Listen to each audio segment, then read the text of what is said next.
Mulai tahun 2021, Kementerian Pendidikan Malaysia (KPM) telah memperkenalkan format baharu bagi bahagian A kertas 1 iaitu karangan respons terhad. Oleh itu, semua calon SPM wajib untuk mengetahui format baharu Bahasa Melayu KSSM sebagai persediaan untuk menghadapi peperiksaan SPM nanti. Adakah anda tahu akan perbezaan antara format KBSM dengan format KSSM untuk karangan bahagian A? Perbezaan yang ketara ialah jumlah patah perkataan, iaitu bagi format KBSM, calon dikendaki menulis karangan antara 200 hingga 250 patah perkataan.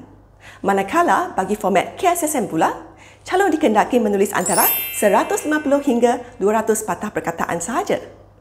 Jadi, ini merupakan cabaran bagi calon yang sudah biasa menulis karangan yang panjang lebar. Oleh itu, mereka perlu memastikan bahawa karangan mereka tidak melebihi jumlah perkataan yang dibenarkan. Walau bagaimanapun, calon dinasihati agar membaca arahan soalan terlebih dahulu sebelum mula menulis karangan. Teruskan menonton video ini jika anda ingin mengetahui teknik untuk menulis karangan respons terhad dalam bahagian A kertas 1 Bahasa Melayu SPM. Jom kita mulakan.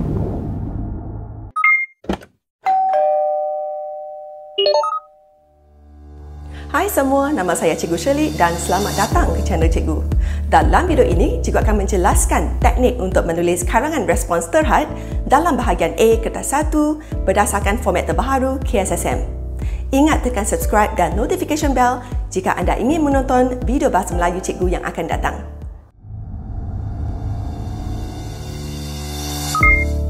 Untuk karangan dalam bahagian A kertas 1, satu soalan akan diberikan dan wajib dijawab. Tiada pilihan soalan yang akan diberikan. Kombinasi pelbagai bahan rangsangan yang berbeza tetapi mempunyai tema yang sama akan diberikan sebagai rangsangan untuk menulis karangan. Bahan rangsangan boleh terdiri daripada gambar, gambar ilustrasi, foto, ilustrasi kartun, iklan, peta, pelan, petikan umum, petikan sastera, puisi, catatan, dialog, email dan sebagainya. Calon dikendaki menulis antara 150 hingga 200 patah perkataan untuk mendapat markah yang cemerlang. Jumlah markah untuk bahagian ini ialah 30 markah. Masa yang dicanangkan ialah 30 minit.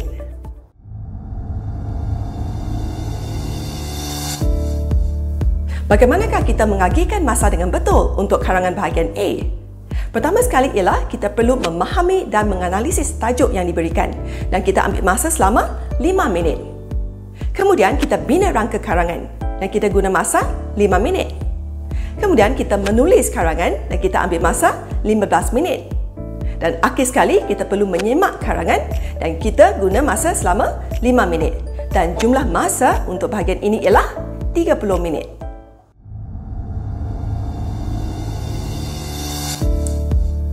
Apakah ciri-ciri karangan yang cemerlang? Pertama, karangan menepati tema bahan rangsangan. Kedua, penggunaan tanda baca yang betul dan tepat. Yang ketiga, tiada kesalahan ejaan dan tata bahasa. Keempat, penggunaan kosakata luas dan tepat. Kelima, penanda wacana yang tepat dan sesuai. Keenam, penggunaan ungkapan menarik seperti peribahasa. Akhir sekali, idea relevan dengan tema bahan rangsangan dan dihuraikan dengan jelas dan matang.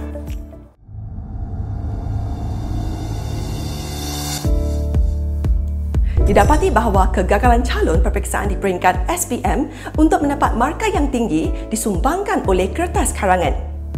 Pelajar mempunyai idea tetapi tidak tahu cara untuk menghuraikan idea tersebut. Di sini, masalah pelajar ialah kurang kemahiran untuk mengarang. Justeru, pelajar dinasihatkan agar banyak membaca bahan bacaan yang berkaitan dengan isu semasa dan mempelajari teknik untuk menulis karangan supaya dapat menulis karangan dengan berkesan.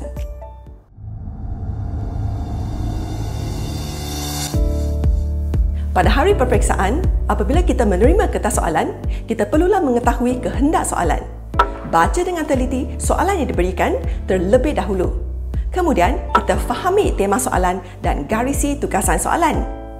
Baca bahan rangsangan yang diberikan berulang-ulang kali untuk memastikan tiada kesilapan yang akan dilakukan. Akhir sekali, pastikan format yang ditulis adalah betul berdasarkan kehendak soalan.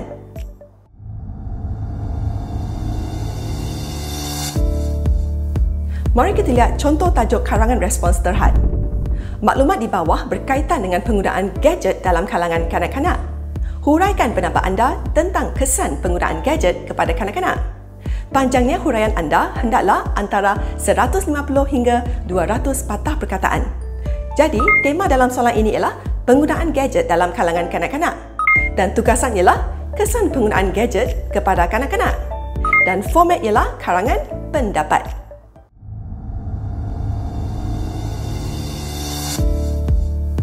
Apakah teknik untuk menulis pendahuluan A+? Pertama, tema mesti dihubungkan atau dikaitkan dengan isu semasa. Kedua, jangan salin terus daripada soalan. Ketiga, buat ayat persoalan mengikut tema atau isu. Keempat, gunakan teknik imbab.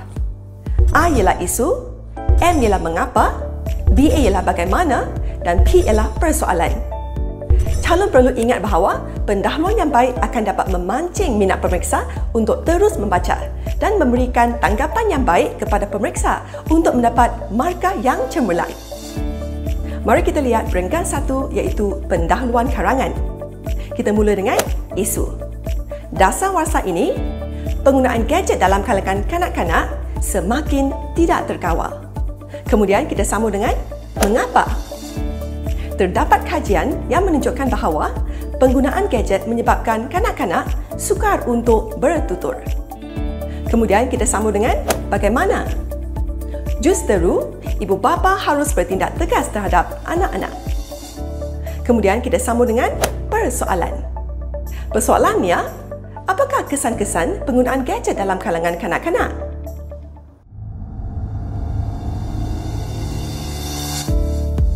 Apakah teknik untuk menulis isi karangan A+? Gunakan teknik imbab.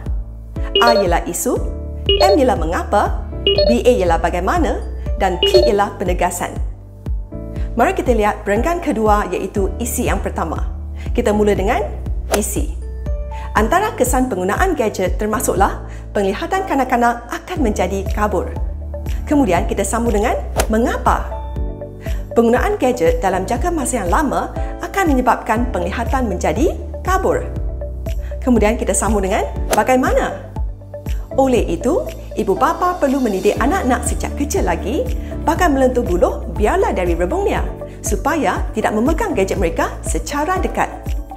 Kemudian kita akhiri perenggan dengan penegasan.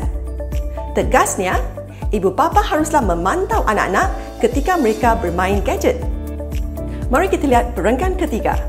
Kita mula dengan isi. Seterusnya, penggunaan gadget juga menyebabkan kerosakan saraf mata. Kemudian kita sambung dengan mengapa. Hal ini berlaku apabila cahaya biru daripada skrin berupaya merosakkan saraf mata. Kemudian kita sambung dengan bagaimana. Justeru, ibu bapa wajar bertindak untuk mengatasi permasalahan ini kerana mencegah adalah lebih baik daripada mengubati. Kemudian kita akhiri dengan penegasan. Jelaslah bahawa ibu bapa memainkan peranan yang penting. Mari kita lihat perenggan keempat. Kita mula dengan isi. Selain itu, pertuturan kanak-kanak juga menjadi lambat. Mengapa? Kes ini berlaku apabila gadget kanak-kanak telah mengambil alih peranan ibu bapa sebagai pengasuh mereka. Kemudian kita sambung dengan bagaimana.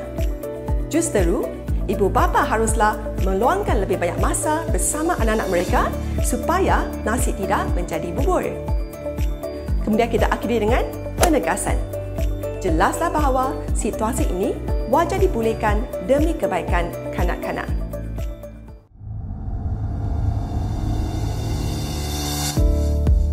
Untuk menulis penutup A+, kita gunakan teknik PCH. P ialah pandangan, C ialah cadangan dan H ialah harapan. Mari kita lihat perenggan penutup. Kita mula dengan pandangan. Kesimpulannya, penggunaan gadget dalam kalangan kanak-kanak harus dikawal agar permasalahan ini tidak menjadi semakin rumit. Kemudian kita sambung dengan cadangan. Kajian untuk membendung permasalahan ini wajar disokong oleh semua pihak. Kemudian kita akhiri dengan harapan. Sesungguhnya, ketagihan terhadap gadget dalam kalangan kanak-kanak wajar dibendung dengan segera. Setakat di sini sajalah video untuk kali ini. Cikgu berharap video ini akan dapat membantu para calon SPM untuk mendapat markah yang tinggi dalam peperiksaan BM-SPM.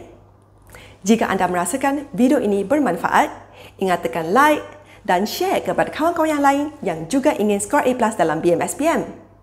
Sehingga kita berjumpa lagi dalam video yang akan datang. Bye!